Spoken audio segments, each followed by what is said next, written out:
అన్ని సమయాలు ఒకలా ఉండవు, ఒకేలా అస్సలు ఉండవు. అందుకే అన్ని అనుకూలంగా ఉన్నాయనిపించినప్పుడు బెట్ చేయకూడదు. కాస్త చూసి చూడనట్టు వెళుతూ కావాల్సింది అందిపుచ్చుకోవాలి. ఇంతకీ ఈ మాటలన్నీ ఎందుకు చెప్తున్నానని అనుకుంటున్నారా?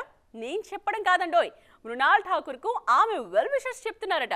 ఎందుకీ మన సిల్వర్ స్క్రీన్ సీత ఏమంటున్నారో, నేనింతే, నాకు నచ్చినట్టే ఉంటా, నాకు నచ్చిన విషయాలను బరాబర్ చేస్తానని చెప్పే వాళ్ళలో ముందు ప్లేస్లోనే ఉంటారు మృణాల్ ఠాకూర్. ఆమె అడుగు ముందుకు వెయ్యాలంటే అక్కడ ఆమెకు నచ్చిన విషయం ఏదో ఒకటి ఉండి తీరాల్సిందే. సీతారామం సినిమాలో సీతకున్నన్ని పట్టువెడుపులు రియల్ లైఫ్ లో మృణాల్కి లేవన్నదే నిజమంటారు ఆమె గురించి బాగా తెలిసిన వారు.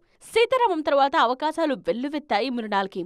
అయినా ఆమె ఆచితూచి అడుగులు వేశారు. హాయ్ నాన్న సినిమాతో సక్సెస్ అందుకున్నప్పుడు మరింత బాధ్యత వచ్చినట్టు ఫీల్ అయ్యారు. స్క్రిప్ట్ విషయాల్లో పర్టికులర్ గా ఉండాలని ఫిక్స్ అయ్యారు. నన్ను చూడ్డానికి జనం థియేటర్స్ కు వస్తున్నప్పుడు నేనింకెంత బాధ్యతతో ఉండాలి?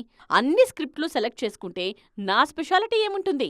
ఓఎస్ఎస్ ఫర్టిలిటీలో అమ్మ నాన్నలకి పర్సనలైజ్ ట్రీట్మెంట్ ఇచ్చారు. In the good hands of science. Mummy daddy అవ్వాలంటే ఓఎస్ఎస్ కి కాల్ చేయండి.